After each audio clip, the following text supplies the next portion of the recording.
ஆசிரியர் பெருமக்கள் அனைவருக்கும் இனிய வணக்கம் நண்பர்களே. தற்போது நமக்கு ஒரு சின்ன தகவல் கிடைத்திருக்கு.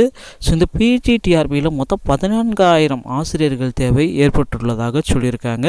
இதோடைய உண்மை என்ன, சென்ற டைமில் என்ன போஸ்டிங் போட்டாங்கன்ற மாதிரி அனைத்து டீட்டெயிலுமே நம்ம பார்க்கலாம். அதற்கு முன்னாடி நம்ம சேனலில் இன்னும் சப்ஸ்கிரைப் பண்ணாமல் இருந்தீங்கன்னா உடனடியாக சப்ஸ்கிரைப் பண்ணி பெல் பட்டனை கிளிக் பண்ணிக்கோங்க. நம்ம சேனலில் வர அப்டேட்ஸ் எல்லாமே மிஸ் பண்ணாமல் இருக்குது. இது மிகவும் அவசியம்.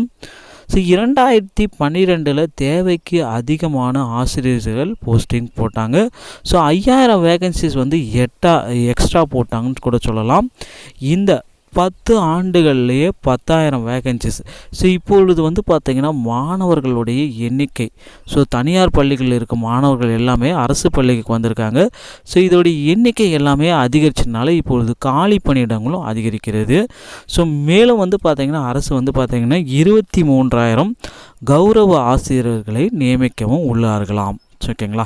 இதுக்கு என்னன்றது நமக்கு ஒரு கிளாரிட்டியாக கிடைக்கல.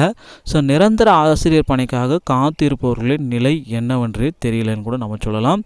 ஒரு சின்ன விவரம் தான் நான் சொல்கிறேன். டெட் தேர்ச்சி பணி பெற்றோருடைய விவரம் தான் நான் சொல்கிறேன்.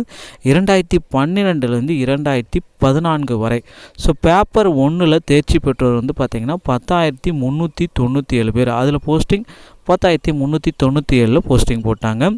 அதே பேப்பர் 1 அடுத்த 2013 30,592 பேர் தேர்ச்சி பெற்றிருக்காங்க. அவங்களுக்குள்ள போஸ்டிங் போட்டது 1,858 பேருக்கு தான் வெறும் போஸ்டிங்கே போட்டிருக்காங்க. 2012 14 வரைக்கும் பேப்பர் 1 டோட்டலாக போஸ்டிங் பார்த்திங்கன்னா 13,990 பேர் போஸ்டிங் போட்டிருக்காங்க. தேவைக்கு அதிகமாக 3 ஆண்டுகளில் 13,990 பேரை நிரப்பியது தான்.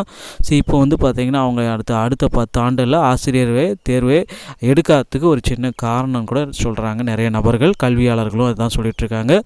இதுதான் இப்போ ஆசிரியர்களை பார்த்திங்கன்னா உடனடியாக அந்த இடத்துல எடுக்க முடியாது, அந்த இடத்துல போஸ்டிங் போட முடியாது. அதாவது ரூல்ஸு, ரெகுலேஷன், டெட்டு, நியமன தேர்வு அந்த மாதிரி ஒரு கிரிட்டிக்கல் சுச்சுவேஷன் ஆகிறதுக்கு இந்த இதுதான் காரணம்னு கூட சொல்லலாம். நியமன தேர்வையும் டெட் தேர்வையும் அந்த ரத்து செய்கிறதுக்காக போராடிட்டுருக்காங்க. போராடுறவர்களுடைய போராட்டம் அப்படியே போச்சுன்னு கூட சொல்லலாம். அதுக்கு அடுத்த அறிவிப்பு எதனா வருமானதை நம்ம பொறுத்து நம்ம பார்க்கலாம். அவர்களுடைய கோரிக்கையை அரசு ஏற்குமான்றது கூட நம்ம பார்க்கலாம். அடுத்து பார்த்திங்கன்னா இந்த பிஜிடிஆர்பியில் எல்லாருமே எதிர்பார்த்துட்ருக்காங்க. தேர்வு முடிஞ்சு ஒரு 15 நாட்களை நம்ம கடந்து கொண்டிருக்கோம். ஏன் இன்னும் அவங்க ரிசல்ட்ஸ் எதுவுமே பப்ளிஷ் பண்ணலை அப்படின்ட்டு கேட்டிருக்காங்க. டிஆர்பியோடைய ஹெல்ப்லைன் அதுக்கு கூறிய பதில் பார்த்திங்கன்னா ஒரு சில தினங்களில் நாங்கள் ரிசல்ட் கொடுத்துருவோம் அப்படின்னு சொல்லியிருக்காங்க. நம்ம எதிர்பார்க்கலாம் இன்று இல்லைனா நாளை மாலைக்குள்ளார டிஆர்பிலேருந்து ரெஸ்பான்ஸ் ஷீட் வந்துடும்ன்ட்டு. அப்படி ஒருவேளை ரெஸ்பான்ஸ் ஷீட் உள்ளே எப்போ வந்தாலும் நம்ம சேனலில் உடனடியாக டெலிகாஸ்ட் பண்ணப்படும். நண்பர்களே, இந்த மாதிரி தகவல்களை பெற, டிஆர்பி சம்மந்தமான தகவல்களை பெற நம்ம சேனலோட இணைந்திருங்கள். வீடியோ பார்த்தமைக்கு நன்றி. அடுத்த வீடியோவில் உங்களை சந்திக்கிறேன். தேங்க்யூ.